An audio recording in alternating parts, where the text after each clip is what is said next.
Waktu umur 12 tahun, kan beliau dari umur 8 tahun sampai menikah kan tinggal sama Abu Talib. Dan Nabi SAW punya akhlak yang baik sekali, mulia sekali. Sampai Abu Talib itu sendiri malu dengan Nabi SAW. Di umur 8 tahun. Anaknya Abu Talib banyak. Kalau istrinya Abu Talib lagi siapin makan, anak-anaknya pada berebut. Nabi SAW duduk di pojok rumah. Enggak sama sekali. Enggak berebut. Nanti kalau selesai makan, ada sisanya beliau makan. Sallallahu alaihi wasallam. Punya akhlak yang mulia dari masih kecil.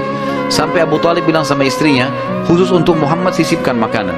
Karena dia tidak ikut berebut sama mereka. Gitu kan. Baik, di umur 12 tahun, pernah satu waktu Abu Talib ini mau ke negeri Syam, urusan dagang.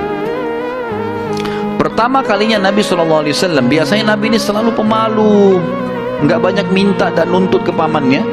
Khusus pada saat itu Nabi SAW bergantung di bajunya Abu Talib, nggak mau lepasin. Pokoknya dia mau ikut.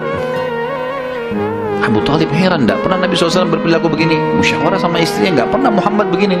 Kenapa seperti ini? Pasti ada sesuatu gitu. Maka setelah musyawarah kayaknya dibawa aja deh, dibawalah ke negeri Syam. Pergilah Nabi SAW bersama dengan Abu Talib dan kafilahnya.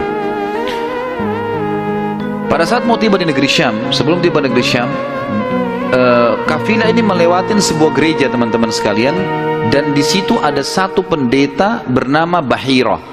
Dan ini riwayat Bukhari Muslim menceritakan masalah itu ya. Dan sampai sekarang di negeri Syam masih ada puing-puingnya gerejanya Bahira ini. Pada saat itu di zaman Nabi SAW ada gereja ini, dan sampai sekarang masih ada sisa puingnya. Saya pernah lihat cuplikannya sendiri, ada sisa puingnya di negeri Syam, tepatnya di Syria ya.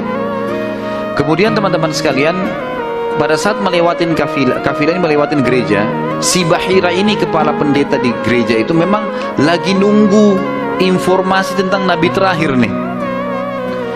Dia ngeliat-liat di jendela gerejanya, setiap kafilah lewat dilihat sama dia, terutama yang dari Jazirah Arab.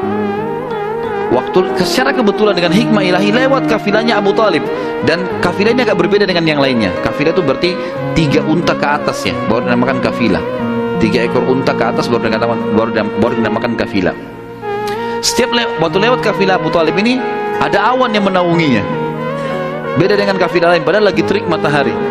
Dan tidak sengaja kafilah Abu Talib istirahat di sebelah gereja, dan ada pohon-pohon kurma yang berderet, itu semuanya seperti menundukkan daun-daunnya ke kafilah itu. Pendeta ini perhatikan, kafilah tanya ini, kirim satu orang, tanya mereka kafilah dari mana nih? Jawabannya dari Jazirah Arab. Dari mana? Dari kota Mekah. Kata Bahira, hidangkan makanan sebaik mungkin di gereja, undang semua kafilah ini masuk makan. Diundanglah. Ringkas cerita, masuklah mereka untuk makan. Dan pada saat satu kafilah ini masuk, yang ditinggalkan di situ hanya Nabi SAW. Nabi gak boleh masuk, karena tradisi orang Arab dulu aib kalau anak kecil ikut makan. Nanti selesai orang tua makan baru makan. Tapi ini tradisi jahiliyah. Kalau sekarang antum lakukan, antum juga jahiliyah. Makan, kasih anak-anak makan. Kenapa harus disendirikan? Mungkin dia lapar, kesian ya kan? Baiklah, waktu lagi makan, Bahira ini memperhatikan satu persatu orang-orang Quraisy ini, wajahnya, karena mereka tahu cirinya Nabi terakhir. Alisnya, wajahnya, mukanya, kulitnya, jalur nasabnya, semua jelas. Tidak semua, tidak ada tanda-tanda kenabiannya. Ini mukanya muka biasa semua. Maka si Bahira tanya, apakah masih ada dari kafilah kalian yang tidak ikut makan? Kata mereka, ada satu anak kecil di depan, kami suruh jaga barang kami. Kata Bahira, boleh saya ketemu? Oh silahkan. Mereka lagi asyik makan.